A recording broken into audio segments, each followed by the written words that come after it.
कच्छप का अवतार लेकर के और मंदराचल पर्वत के नीचे स्थापित हो गए। बोले कच्छप भगवान की।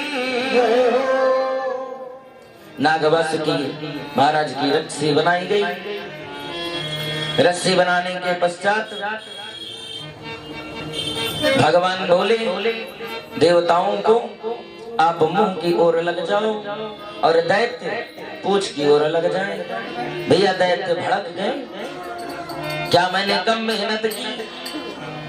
भाड़ में जाए समुद्र मंथन, क्या मिलना है समुद्र मंथन से? लगूंगा तो मुंह की ओर लगूंगा, महाराज सत्य जान लो, पूछ ऊंच की ओर नहीं लगूंगा। भैया बोले ठीक है। दैत्य जो है मुंह की ओर लगे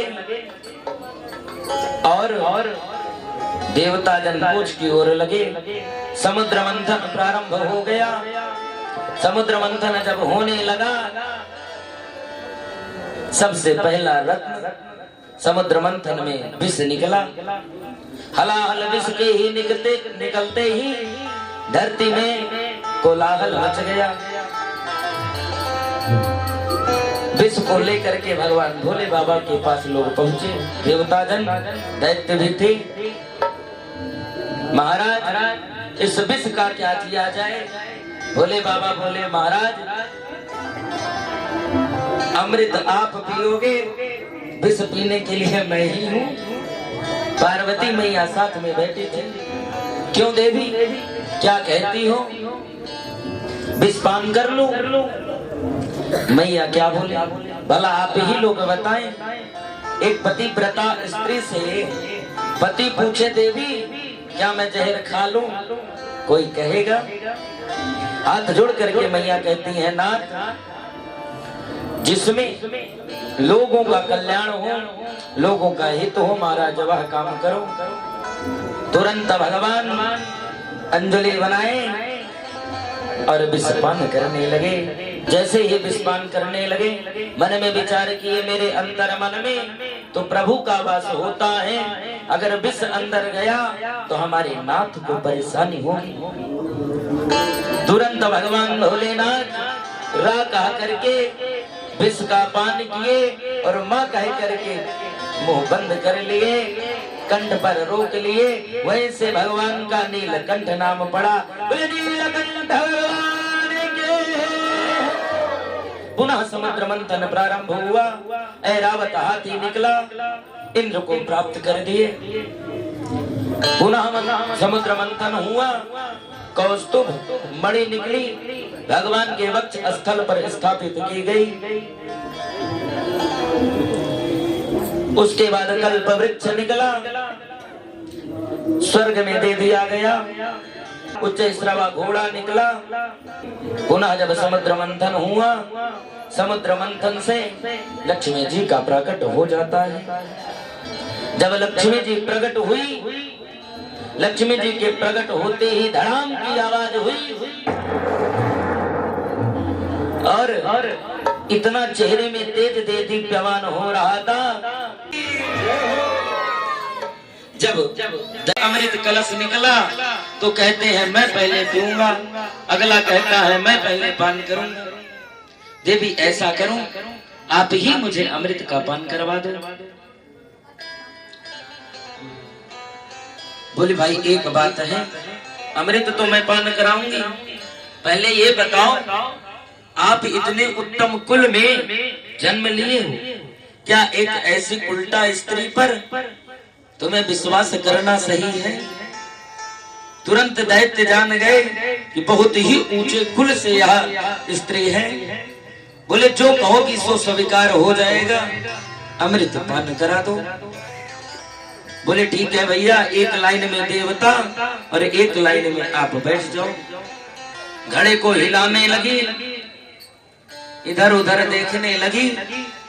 बोली एक बात का, ऊपर जो अमृत है पतला अमृत है और नीचे गाढ़ा गाढ़ा अमृत है, तो कहो तो पतला अमृत देवताओं को पान करा दूं और गाढ़ा अमृत जो है मैं आपको पान करा दूंगा। दैत्य कहने लगे देवी जो आपकी मर्जी। पंक्ति में अमृत पान कराने लगी। उसी में एक दैत्य जो है वो बुद्धिमान था। सूर्य और चंद्रमा के बीच में बैठ करके अमृत का पान किया। जब पता चला कि सरभानु नाम का दैत्य अमृत का पान कर रहा है, सूर्य और चंद्रमा बता दिए। भगवान तुरंत सुदर्शन चक्र से उसका धड़ से सर अलग कर दिए। लेकिन अमृत पीने की वजह से अमृत हो सूर्य को ग्राह करते हैं, जो ग्रहण लगता है, और पूर्णमासी के दिन चंद्र को ग्राह करती है। इतना ही नहीं, जब अमर हो गए, देवदानों में युद्ध प्रारंभ हुआ। जितने भी दैत्य थे मारे गए। देवताओं को स्वर्ग की प्राप्ति हो गई। पुनः जब दैत्य मारे गए तो शुक्राचार्य जी महाराज मृत संजीवनी की विद्या जानते थे। मृत संजीवनी के द्वारा पुनः जीवित किया मंत्रों के द्वारा, और उसी रथ को लेकर के राजा बलि पुनः स्वर्ग पर चढ़ाई कर देते। ब्राह्मणों के आशीर्वाद के द्वारा स्वर्ग पर विजय श्री प्राप्त कर लेते। काफी समय व्यतीत होता है। काफी समय व्यतीत होने के पश्चात एक दिन कश्यप महात्मा जी से प्रार्थना करने लगती है। द्वारा खोदी गई मिट्टी पर शयन करना चाहिए, उसी मिट्टी से स्नान करना चाहिए, खीर बना करके ब्राह्मणों को पवाना चाहिए और उचित दक्षिणा दे करके आशीर्वाद लेना चाहिए। पयोव्रत के प्रभाव से पयोव्रत प्रारंभ की, पयोव्रत पूर्ण हुआ। पूर्ण होने के पश्चात अधिष्ठात्री माता बताई जाती है। स्वयं सूर्य नारायण भगवान गायत्री का उपदेश दिए। बृहस्पति जी महाराज यज्ञोपवीत दिए। कश्यप जी महाराज मेखला पहनाए और स्वयं पृथ्वी मृग चर्म लेकर के और प्रकट हो जाती हैं। अदिति महारानी दंड और कमंडल देती है। इतना ही नहीं, आकाश में भी देवता जन छत्र और कमंडल सप्त ऋषि सहित प्रकट हो जाते हैं। सरस्वती मैया रुद्राक्ष की माला दी। कुबेर जी महाराज भिक्षा पात्र दिए। जगत जननी अन्नपूर्णा मैया भिक्षा में भिक्षा दी। चरणों में अर्पण करना चाहिए। जैसे ही अन्नपूर्णा मैया भिक्षा दी, बृहस्पति जी महाराज के चरणों में अर्पण कर दिए। बृहस्पति जी महाराज बोले, अरे चेला राम, थोड़ी सी दक्षिणा में काम नहीं चलेगा। मुझे तो त्रैलोक का राज्य चाहिए, त्रैलोक की संपत्ति चाहिए। वामन भगवान कहते हैं, प्रभु त्रैलोक की संपत्ति कौन देगा भला? बोले, देगा। पृथ्वी पर जाओ, राजा बलि शतक्रतु यज्ञ आसन पर बैठने का अधिकारी वही होता है जो 100 यज्ञ को पूर्ण कर ले। हमारे वामन भगवान 52 अंगुल का स्वरूप भगवान बना करके राजा बलि के राज्य में आ जाते हैं। जैसे ही राजा बलि के विवाह क्षेत्र में आते हैं, यज्ञ हो रहती है। स्वाहा शब्द का उच्चारण होता रहता है। वेद मंत्रों का उच्चारण हो रहा था। जब वामन भगवान पहुंचे,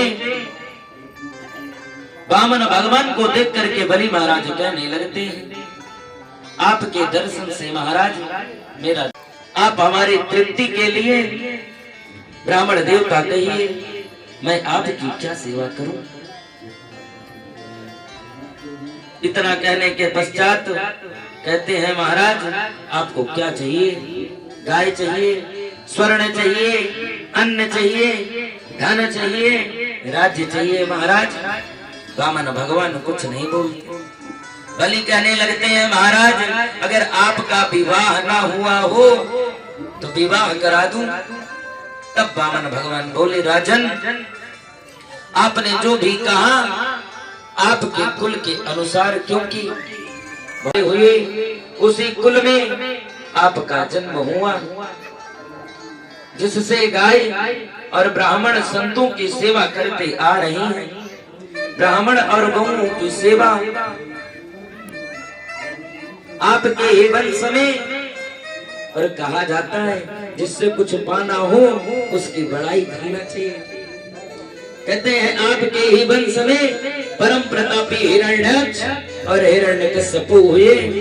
ब्राह्मण असंतुष्ट हो जाए तो उसका तेज नष्ट होता है, पृथ्वी असंतुष्ट हो जाए, बार मैं अंदर से बाहर आऊं, बाहर से अंदर आऊं, मैं अपने निर्निमेष नयनों से आपका दर्शन करूं। भगवान बोले, कहना क्या चाहते हो? पीआरडी तुम्हारा बन जाऊं, द्वारपाल बन जाऊं? भगवान तथास्तु कह दिए। काफी समय व्यतीत हुआ, नारद जी महाराज लक्ष्मी जी के पास पहुंच गए। कहिए मैया, प्रभु नहीं दिख रहे।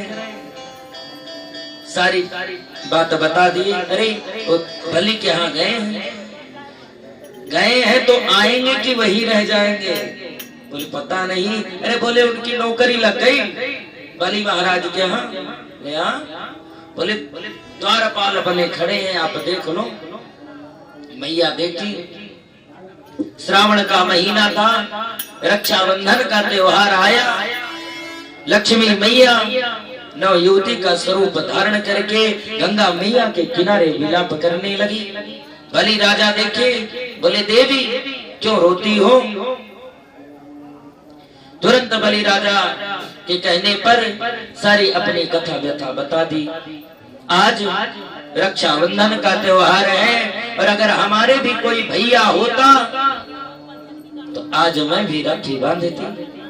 तुरंत बलि बोले, बहना ये तेरा भैया है और राखी बांधे। तुरंत लक्ष्मी जी राखी बांधती हैं, लेकिन वहां पर नहीं। यहाँ पर सभी बहनों को ध्यान देना चाहिए। रक्षाबंधन का त्योहार ससुराल में नहीं बल्कि मायके का है। बलि जी अपने पातालपुरी लक्ष्मी जी को ले जाते हैं, स्वागत करते हैं और रक्षा बंधवा लेते हैं। जब रक्षा बांध देती हैं तो हमारे आचार्य जी जो हैं, यज्ञ के आचार्य, वो भी बड़ा सुंदर मंत्र पढ़ते हैं। पालो कृपा करो मैं तो जपू तुम्हारा नाम, कृपा करो मैं तो जपू सदा तेरा नाम, कृपा करो।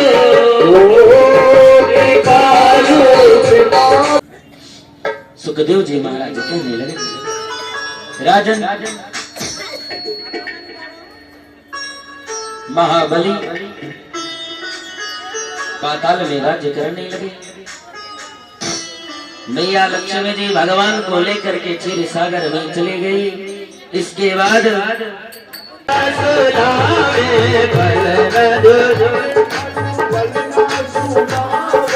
सूरत लगे भोले सवारे,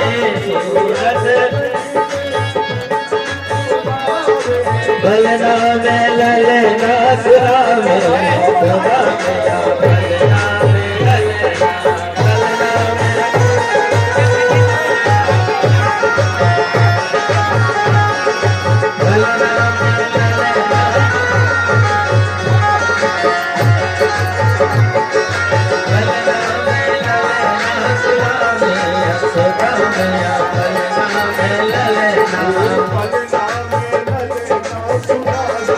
गीत गाएंगे, क्योंकि हमारे यहाँ कृष्ण कन्हैया लाल का प्राकट्य हुआ है और सभी लोग ठुमका लगाएंगे।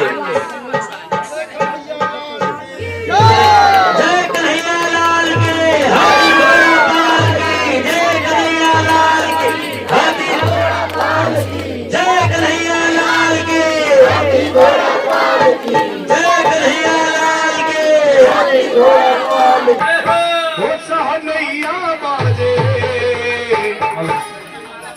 अरे आगे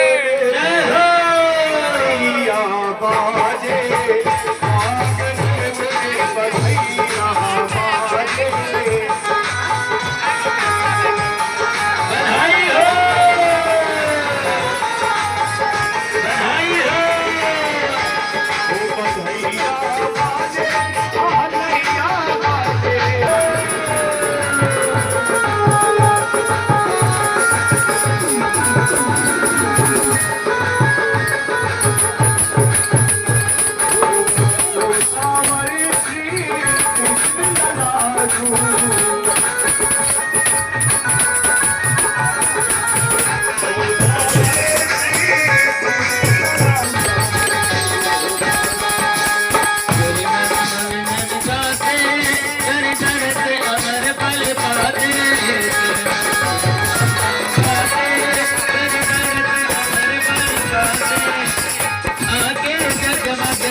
घर का जन्म हो गया है और पुत्र के जन्मोत्सव में सभी लोग ठुमका लगाते हैं और यहाँ पर हमारे सामने सर